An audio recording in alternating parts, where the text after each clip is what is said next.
আসসালামু আলাইকুম রহমতুল্লাহ বরকাত। প্রিয় ভাই বোনেরা, আজকে আমরা আলোচনা করব কিয়ামত সম্পর্কে, তাই ভিডিওটি সম্পূর্ণ দেখার অনুরোধ রইল। কিয়ামত, আল্লাহ তাআলা মহাপবিত্র গ্রন্থ আল কুরআনুল কারীমের মধ্যে বলেছেন, ওয়ায়াকুলুনা মাতা হাযাল ওয়া'দু ইন কুনতুম সাদিকিন মা ইয়ানযুরুনা ইল্লা সাইহাতান ওয়াহিদাতান তা'খুযুহুম ওয়া হুম ইয়াখসিমুন ফালা ইস্তাতিউনা তাওসিয়াতান ওয়ালা ইলা আহলিহিম ইয়ারজিউন। অর্থাৎ কাফেরগণ পয়গম্বরদেরকে বলিতেছে যে, যদি তোমরা সত্যবাদী হও তবে বলো কিয়ামত কবে হবে। এরা এ ঘটনার অপেক্ষা করিতেছে যে কিয়ামত মহাশব্দ উৎক্ষিত হয়ে তাহাদিগকে আক্রমণ করুক। কিন্তু যখন কিয়ামত আরম্ভ হবে তখন এমন মহাসংকট উপস্থিত হবে যে তারা তাদের ওসিয়াত পর্যন্ত পূরণ করতে পারবে না এবং তাদের পরিবারবর্গদের নিকটও যেতে সমর্থন হবে না। আল্লাহ তাআলা কিয়ামত সম্বন্ধে পবিত্র কোরআনুল কারীমের মধ্যে আরও ঘোষণা করেছেন, ইন্নাস সাআতা লাআতিয়াতুন লা রাইবা ফিহা ওয়ালাকিন্না আকসারান নাসি লা ইউমিনুন। অর্থাৎ কিয়ামত অবশ্যই আসিবে, ইহাতে কোনো সন্দেহ নাই, অথচ অনেকেই ইহা বিশ্বাস করিতেছে না। কিয়ামতের অবস্থা বর্ণনা সম্পর্কে আল্লাহ তাআলা পবিত্র কোরআনুল মাজিদের মধ্যে ঘোষণা করেছেন, ইয়া আইয়ুহান নাসু তাকু রাব্বাকুম ইন্না যালজালাতাস সাআতি শাইউন আযীম ইয়াওমা তারাউনাহা তাযহালু কুল্লু মুরদিআতিন আম্মা আরদাআত ওয়া তাদউ কুল্লু যাতি হামলিন হামলাহা ওয়া তারান নাসা সুকারা ওয়া মা হুম বিসুকারা ওয়ালাকিন্না আযাবাল্লাহি শাদীদ। অর্থাৎ, হে মানবগণ, তোমরা তোমাদের প্রতিপালককে ভয় করো, কেননা কিয়ামতের দিন যে ভূমিকম্প হবে তা অত্যন্ত ভীষণ ভয়াবহ। সেদিন তোমরা দেখতে পাবে যে মাতা তাহার দুগ্ধপুষ্য শিশু সন্তানকে ভুলে যাবে, গর্ভবতী স্ত্রী লোকদের গর্ভপাত হবে এবং যাবতীয় লোক নেশাগ্রস্ত মাতালের মতো অচৈতন্য হয়ে পড়বে। আল্লাহ তাআলার শাস্তি বড় ভয়াবহ। হাদিস শরীফের মধ্যে বর্ণিত আছে, হযরত ইসরাফিল আলাইহিস সালাম তার সিংহা বা বাঁশি মুখে নিয়ে আল্লাহ তাআলার আদেশের অপেক্ষা করতেছেন। যেদিন আল্লাহ তাআলা সমগ্র জগৎ ধ্বংস করতে ইচ্ছা করবেন তখন তিনি হযরত ইসরাফিল ফেরেশতাকে সিংহায় ফুঁক দিতে আদেশ করবেন। আল্লাহ তাআলা আদেশ পাওয়া মাত্রই সে সিংহায় ফুৎকার দেবে, তৎক্ষণাৎ কিয়ামত আরম্ভ হয়ে যাবে। করিম সাল্লাল্লাহু আলাইহি ওয়াসাল্লাম বলেছেন, আল্লাহর কসম, যেদিন হযরত ইসরাফিল ফেরেশতা সিংহায় ফুঁক দেবেন সেদিন সমস্ত পৃথিবীব্যাপী এক ভীষণ হুলস্থুল হয়ে পড়বে। যে ব্যক্তি খাদ্যদ্রব্য মুখে দিয়েছে সে গিলতে সমর্থন হবে না, ফেলেও দিতে পারবে না। হাতের খাদ্য হাতেই থেকে যাবে, মুখের খাদ্য মুখেই থেকে যাবে। যে কাপড় পরিতে আরম্ভ করিতেছে সে তাহা পরিধান করবার অবসর পাবে না। সত্য ব্যক্তি মুখে পানি দিয়ে সে পানি গিলতে পারবে না। হাদিস শরীফের মধ্যে বর্ণিত আছে, হযরত ইসরাফিল ফেরেশতা তিনবার সিংহায় ফুঁক দেবেন। প্রথমবারে ফুৎকারে পৃথিবীর যাবতীয় প্রাণী অচৈতন্য হয়ে পড়বে, দ্বিতীয়বারে ফুৎকারে সব কিছু নিশ্চিহ্ন হয়ে যাবে এবং তৃতীয়বারে ফুৎকারে আবার সব কিছুই পুনর্গঠিত হয়ে স্বাভাবিক অবস্থা প্রাপ্য হয়ে কিয়ামত অনুষ্ঠিত হইবে।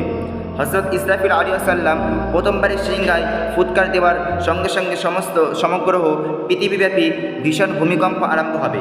পাহাড় পর্বত চূর্ণ বিচূর্ণ হয়ে তুলার মতো উড়ে যাবে, মাটি ফেটে উহার ভিতর হতে সব কিছু উপরে উঠে আসবে, সমুদ্র সূক্ষ্ম হয়ে যাবে, চন্দ্র সূর্য গ্রহ নক্ষত্র কক্ষচ্যুত হয়ে যাবে, গর্ভবতী স্ত্রী লোকদের গর্ভপাত হবে, যুবক যুবতীগণ ভয়ে বৃদ্ধায় প্রভাতিত হবে। প্রথমবার সিংহার ধরবনির সময় পৃথিবীর মাটি ফেটে উহার ভেতর হতে ধন দৌলত স্বর্ণরৌপ্য বের হয়ে মাটির উপরে উঠে আসবে, কিন্তু মানুষ সেদিকে ভ্রুক্ষেপ করবে না, তাহারা প্রত্যেকে আপন আপন চিন্তায় চিন্তিত থাকবে। এই সম্পর্কে আল্লাহ তাআলা পবিত্র কোরআনুল মাজিদের মধ্যে বলেছেন, ইযা যুলজিলাতিল আরদু জিলজালাহা ওয়া আখরাজাতিল আরদু আসকালাহা ওয়া ক্বালাল ইনসানু মা লাহা। অর্থাৎ, যখন মাটিকে ভীষণ কম্পনের সহিত কাঁপানো হইবে আর মাটি তার নিজের বোঝা বাহিরে নিক্ষেপ করবে, তখন মানুষগণ তা দেখে বিস্মিত হয়ে বলবে, এর কি হলো? অর্থাৎ, মাটি কেন আজ এইসব ধনদৌলত বের করে দিচ্ছে। তৃতীয়বার হযরত ইসরাফিল আলাইহিস সালাম ধ্বংস ধরবনির সঙ্গে সঙ্গে পৃথিবীর যাবতীয় জীবজন্তু পশুপক্ষী মানবদান সকলেই মৃত্যুর মুখে পতিত হবে এবং পৃথিবীর মাটি উলটপালট হয়ে 40 গজ নিচে মাটি উপরে উঠে আসবে এবং উপরে মাটি 40 গজ নিচে চলে যাবে। সেই সঙ্গে সঙ্গে পৃথিবীর উপরিস্থ যাবতীয় বস্তু মাটির নিচে চলে যাবে। তখন ভূমিকম্প হতেই থাকবে, সমগ্র পৃথিবী কোথাও উঁচু নিচে থাকবে না, কোনো পাহাড় পর্বত বন জঙ্গল গাছপালা বাড়িঘর নদী নালা বা সমুদ্র কিছুই থাকবে না। সমস্ত পৃথিবী এক সমতল হবে। সে সময় কোথাও এক বিন্দু পানি, এক টুকরা ছায়া এবং এক ঝলক আলো থাকবে না। সমস্ত পৃথিবী এক ভীষণ অন্ধকারে পরিপূর্ণ হয়ে যাবে। নবী করিম সাল্লাল্লাহু আলাইহি ওয়াসাল্লাম বলেছেন, যে পর্যন্ত মানুষের মাঝে হত্যাকাণ্ড অধিক প্রসার লাভ না করবে সে পর্যন্ত কিয়ামত হবে না। আমি আল্লাহর নামে কসম করে বলিতেছি, এমন একটি সময় আসবে যে তখন যথেষ্ট হত্যাকাণ্ড অনুষ্ঠিত হইবে, তখন হত্যাকারী নিজেই বুঝতে পারবে না যে কেন সে হত্যা করলো, এবং নিহত ব্যক্তি সেও বুঝতে পারবে না যে তাকে কেন হত্যা করা হলো। অর্থাৎ বিনা কারণে বা অতি সামান্য কারণেই একজন একজনকে হত্যা করবে। বর্তমানকালে পৃথিবীর সর্বত্র হত্যাকাণ্ডের মতো সস্তা বোধহয় আর কিছুই নেই। ইহা যে কিয়ামতের একটি প্রধান আলামত তার মধ্যে কোনো সন্দেহ নেই। দুনিয়ার বিভিন্ন দেশে ব্যাপকভাবে যেসব হত্যাকাণ্ড অনুষ্ঠিত হচ্ছে তাতে নিহত ব্যক্তিগণ নানারূপ কারণ শহীদ আখ্যায়িত করলেও তারা প্রকৃতপক্ষে কেউই শহীদ নয়। একটু খোঁজ করলেই দেখা যাবে যে তাদের হত্যা ও নিহতের কারণে ব্যক্তিগত রোষ বা স্বার্থ ব্যতীত আর কিছুই ছিল না।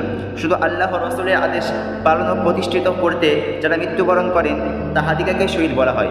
নবী করিম সাল্লাল্লাহু আলাইহি ওয়াসাল্লাম বলেছেন, নিহত ব্যক্তি হত্যাকারী উভয় জাহান্নামী। নবী করিম সাল্লাল্লাহু আলাইহি ওয়াসাল্লাম আরও বলেছেন, যে পর্যন্ত প্রায় 300 এমন ধোঁকাবাজ লোকের আবির্ভাব না হবে যারা নিজেদিগকে নবী বলে মিথ্যা দাবি করবে, সে পর্যন্ত কিয়ামত আরম্ভ হবে না।